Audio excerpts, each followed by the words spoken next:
हिसार शहर की राजगुरु मार्केट स्थित कल्पना स्वीट्स में रविवार सुबह एक दर्दनाक हादसे में हलवाई जसबीर की मौत हो गई। खुंबा खेड़ा निवासी जसबीर पेशे से हलवाई था और शनिवार रात करीब 8 बजे किसी से मिलने दुकान पर आया था। देर होने के कारण वो रात वहीं रुक गया। सुबह करीब 6 बजे उसे ऊपर जाने के लिए कहा गया, जिसके बाद वो सामान ढोने वाली गुड्स लिफ्ट से ऊपर जा रहा था। इसी दौरान लिफ्ट के मैकेनिज्म में फंसने से उसकी गर्दन धड़ से अलग हो गई और मौके पर ही उसकी मौत हो गई। हादसा इतना भयावह था कि पूरे इलाके में सनसनी फैल गई।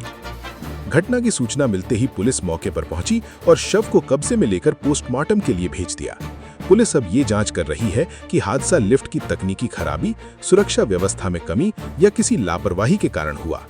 वहीं मृतक के पिता ने इस घटना को हादसा मानने से इनकार करते हुए हत्या की आशंका जताई है। उनका आरोप है कि दुकान पर काम करने वाले लोगों ने उनके बेटे की हत्या की है और पूरे मामले की निष्पक्ष व गहन जांच की। हिसार जिले के अग्रोहा क्षेत्र में एक दर्दनाक सड़क हादसे में बीए द्वितीय वर्ष की 20 वर्षीय छात्रा कुसुम की मौत हो गई, जबकि उसके पिता विनोद कुमार गंभीर रूप से घायल हो गए। बरवाहा क्षेत्र के गांव बालक निवासी विनोद कुमार शनिवार सुबह करीब 8 बजे अपनी बेटी को बाइक पर बैठाकर आर्यनगर स्थित परीक्षा केंद्र में बीए द्वितीय वर्ष का पेपर दिलाने जा रहे थे। इसी दौरान किरौड़ी से आगे गाँव सिंधौल के पास सामने से आ रही मिट्टी से भरी तेज रफ्तार ट्रैक्टर ट्रॉली ने उनकी बाइक को जोरदार टक्कर मार दी। हादसे में दोनों सड़क पर गिरकर गंभीर रूप से घायल हो गए। आसपास मौजूद लोगों ने उन्हें तुरंत महाराजा अग्रसेन मेडिकल कॉलेज अग्रोहा पहुंचाया, जहां डॉक्टरों ने कुसुम को मृत घोषित कर दिया, जबकि उसके पिता का इलाज जारी है। घटना की सूचना मिलते ही अग्रोहा थाना पुलिस अस्पताल पहुंची और शव को पोस्टमार्टम के लिए भेजने के बाद परिजनों को सौंप दिया। घायल विनोद कुमार के बयान के आधार पर पुलिस ने अज्ञात ट्रैक्टर ट्रॉली चालक के खिलाफ लापरवाही से वाहन चलाने सहित संबंधित धाराओं में मामला दर्ज कर जांच शुरू कर दी है। पुलिस आसपास की सीसीटीवी फुटेज और अन्य साक्ष्यों के आधार पर आरोपी चालक की पहचान करने में जुटी है। परीक्षा देने निकली छात्रा की असमय मौत से गांव बालक में शोक की लहर है, जबकि परिजनों का रो रो कर बुरा हाल है। स्थानीय लोगों ने भी तेज रफ्तार और लापरवाही से वाहन चलाने वालों के खिलाफ सख्त कार्रवाई की मांग की है। हरियाणा के कुरुक्षेत्र में एक बेहद संवेदनशील मामला सामने आया है। पेट दर्द की शिकायत होने पर 12 वर्षीय बच्ची को उसकी मां अस्पताल लेकर पहुंची, जहां जांच के दौरान डॉक्टरों ने उसके करीब 2 महीने की गर्भवती होने की पुष्टि की। महिला डॉक्टर और मां द्वारा समझाने पर बच्ची ने आरोप लगाया कि उसके 14 वर्षीय बड़े भाई ने उसके साथ गलत काम किया था। घटना की जानकारी मिलते ही अस्पताल से पुलिस को सूचना दी गई। मां की शिकायत के आधार पर पुलिस ने नाबालिग आरोपी के खिलाफ पॉक्सो एक्ट सहित अन्य धाराओं में मामला दर्ज कर लिया है। पुलिस का कहना है कि दोनों नाबालिगों का मेडिकल परीक्षण कराया जाएगा और रिपोर्ट व अन्य साक्ष्यों के आधार पर आगे की कानूनी कार्रवाई की जाएगी। पीड़िता की मां ने पुलिस को बताया कि उनका परिवार करीब 10 वर्ष पहले बिहार से मजदूरी के लिए कुरुक्षेत्र आया था। 4 वर्ष पहले करंट लगने से पति की मौत हो गई थी, जिसके बाद वह अकेले दिहाड़ी मजदूरी कर 2 बेटों और 2 बेटियों का पालन पोषण कर रही हैं। उनके अनुसार कई बार बड़ा बेटा काम पर जाने के बजाय घर पर ही रुक जाता था, लेकिन उन्हें कभी इस तरह की घटना की आशंका नहीं हुई। पुलिस की शुरुआती पूछताछ में नाबालिग ने बताया कि वह पढ़ा लिखा नहीं है और फेसबुक पर अश्लील वीडियो देखने के बाद उसने यह कृत्य किया। पुलिस पूरे मामले की जांच कर रही है और मेडिकल रिपोर्ट तथा अन्य साक्ष्यों के आधार पर आगे की कार्यवाही करेगी। फतेहाबाद जिले के गांव धांगड़ के पास हुए दर्दनाक सड़क हादसे में बाइक सवार महिला की मौत के मामले में पुलिस ने हरियाणा रोडवेज बस चालक के खिलाफ मामला दर्ज कर लिया है। सदर थाना पुलिस ने मृतका कविता के पति बलवान सिंह की शिकायत पर केस दर्ज कर जांच शुरू कर दी है। शिकायत के अनुसार गांव भोड़िया खेड़ा निवासी दलीप सिंह, उनकी पत्नी कमला और बहू कविता बाइक पर सवार होकर किरमारा धाम से दर्शन कर वापस लौट रहे थे। जब वे धांगड़ पुल के पास पहुंचे तो पीछे से आ रही फतेहाबाद डिपो की Haryana roadways bus number HR62 GV 6174 ने कथित लापरवाही से उनकी प्लेटिना बाइक को टक्कर मार दी। हादसे के बाद तीनों सड़क पर गिर गए। शिकायत के मुताबिक कविता सड़क के दूसरी ओर गिरी, लेकिन बस चालक वाहन समय पर नहीं रोक सका और बस उसके ऊपर से गुजर गई, जिससे उसकी मौके पर ही मौत हो गई। वहीं उसके सास ससुर दलीप सिंह और कमला गंभीर रूप से घायल हो गए। पुलिस ने बस चालक के खिलाफ संबंधित धाराओं में मामला दर्ज कर लिया है और दुर्घटना के सभी पहलुओं की जांच की जा रही है। फतेहाबाद पुलिस ने रतिया में चाकू के बल पर कार चालक से लूट के प्रयास में एक आरोपी को गिरफ्तार कर लिया है। पुलिस ने आरोपी के कब्जे से वारदात में इस्तेमाल किया गया चाकू भी बरामद किया है, जबकि उसके 2 अन्य साथी अभी फरार हैं, जिनकी तलाश में लगातार छापेमारी की जा रही है। थाना शहर रतिया के प्रभारी उप निरीक्षक अशोक कुमार के अनुसार वार्ड नंबर 12 अरोड़ा कॉलोनी निवासी ओमपाल, जो गुरुग्राम में हरियाणा अनुसूचित जाति वित्त एवं विकास निगम में क्लर्क है, ने शिकायत दर्ज कराई कि 10 जुलाई की रात ड्यूटी खत्म कर कार से रतिया लौटते समय फतेहाबाद रोड पर ट्रक यूनियन के पास आइसक्रीम लेने के बाद बाइक सवार 3 युवकों ने उनकी कार रोक ली। आरोप है कि एक युवक ने चाकू दिखाकर हमला करने की कोशिश की, जबकि दूसरे ने मारपीट कर नकदी लूटने का प्रयास किया और जान से मारने की धमकी दी। सूचना मिलते ही डायल 112 और थाना शहर रतिया पुलिस मौके पर पहुंची और घेराबंदी कर एक आरोपी को घटनास्थल से ही गिरफ्तार कर लिया। उसकी पहचान वार्ड नंबर 10 रतिया निवासी विक्रम उर्फ मजनू के रूप में हुई है। पुलिस ने आरोपी के खिलाफ भारतीय न्याय संहिता की विभिन्न धाराओं और शस्त्र अधिनियम के तहत मामला दर्ज किया है। गिरफ्तार आरोपी को कोर्ट में पेश किया जाएगा, जबकि फरार दोनों आरोपियों की तलाश जारी है। बहादुरगढ़ में अपराध और अवैध हथियारों के खिलाफ चलाए जा रहे विशेष अभियान के तहत पुलिस ने एक युवक को अवैध हथियार के साथ गिरफ्तार किया है। Police commissioner doctor Rajshree Singh के निर्देश पर सेक्टर 9 पुलिस चौकी की टीम ने गुप्त सूचना के आधार पर पंजाबी ढाबे के पास घेराबंदी की, जहां बिना नंबर प्लेट की मोटरसाइकिल पर खड़ा एक संदिग्ध युवक पुलिस को देखकर भागने लगा। पुलिस टीम ने पीछा कर उसे मौके पर ही पकड़ लिया। तलाशी के दौरान आरोपी के पास से एक अवैध हथियार बरामद हुआ। पूछताछ में उसकी पहचान दिल्ली निवासी चिराग के रूप में हुई। पुलिस ने हथियार जब्त कर आरोपी के खिलाफ बहादुरगढ़ शहर थाना में शस्त्र अधिनियम के तहत मामला दर्ज किया।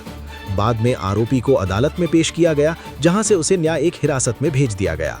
पुलिस अब मामले की आगे की जांच कर रही है। हरियाणा के नारनौल के अटेली क्षेत्र स्थित गांव सिलारपुर में अज्ञात चोरों ने एक ही रात में कई किसानों के ट्यूबवेलों को निशाना बनाते हुए हजारों मीटर 3 फेज बिजली केबल चोरी कर ली। पीड़ित किसान दिनेश उर्फ बबलू ने पुलिस को दी शिकायत में बताया कि जब वो अपने ट्यूबवेल पर पहुंचे तो केबल कटी हुई और गायब मिली। जांच करने पर पता चला कि शक्ति, सुनील कुमार, प्रदीप सिंह, कृष्ण और रामकिशन समेत कई किसानों के ट्यूबवेलों से भी केबल चोरी हो चुकी है। चोरों ने अन्य ट्यूबवेलों पर भी चोरी का प्रयास किया, लेकिन सफल नहीं हो सके। घटना के बाद डायल 112 पुलिस मौके पर पहुंची और जांच शुरू की गई। ग्रामीणों का कहना है कि गांव में पहले भी ट्यूबवेलों से केबल और नोजल चोरी की कई वारदातें हो चुकी हैं, जिससे किसानों में भय का माहौल है। किसानों ने चोरी गई केबल बरामद करने, आरोपियों की जल्द गिरफ्तारी और गांव में रात के समय नियमित पुलिस गश्त बढ़ाने की मांग की है। अटेली थाना पुलिस ने शिकायत के आधार पर अज्ञात चोरों के खिलाफ भारतीय न्याय संहिता BNS की संबंधित धाराओं में मामला दर्ज कर जांच ASI करनाल के घरोंडा में अराईपुरा रोड स्थित सर्विस रोड पर देर रात हुए सड़क हादसे में 39 वर्षीय बाइक सवार कुलदीप की मौत हो गई। कुलदीप, जो गांव डेंगर माजरा का रहने वाला और एक फैक्ट्री में काम करता था, ड्यूटी से घर लौट रहा था। इसी दौरान किसी अज्ञात वाहन ने उसकी बाइक को टक्कर मार दी, जिससे वो सड़क पर गिरकर गंभीर रूप से घायल हो गया। आसपास के लोगों ने उसे तुरंत अस्पताल पहुंचाया, लेकिन डॉक्टरों ने जांच के बाद मृत घोषित कर दिया। सूचना मिलने पर पुलिस ने शव को कब्जे में लेकर पोस्टमार्टम कराया और बाद में परिजनों को सौंप दिया। परिजनों के अनुसार कुलदीप 3 भाइयों में सबसे छोटा था। उसके बड़े भाई और मां का पहले ही निधन हो चुका है। हादसे के बाद परिवार पर दुखों का पहाड़ टूट पड़ा है। पुलिस ने अज्ञात वाहन चालक के खिलाफ मामला दर्ज कर जांच शुरू कर दी है। आरोपी की पहचान के लिए आसपास लगे CCTV कैमरों की फुटेज खंगाली जा रही है और दुर्घटना के कारणों की भी जांच की जा रही है। हरियाणा के पानीपत में एक गर्भवती महिला के साथ घर में घुसकर छेड़छाड़ और मारपीट का मामला सामने आया है। पीड़िता की शिकायत के अनुसार 11 जुलाई की दोपहर करीब 12 बजे रमेश नगर निवासी गौरव कुमार जबरन उसके घर में घुस आया और कथित तौर पर दुष्कर्म की नीयत से अश्लील हरकतें करने लगा।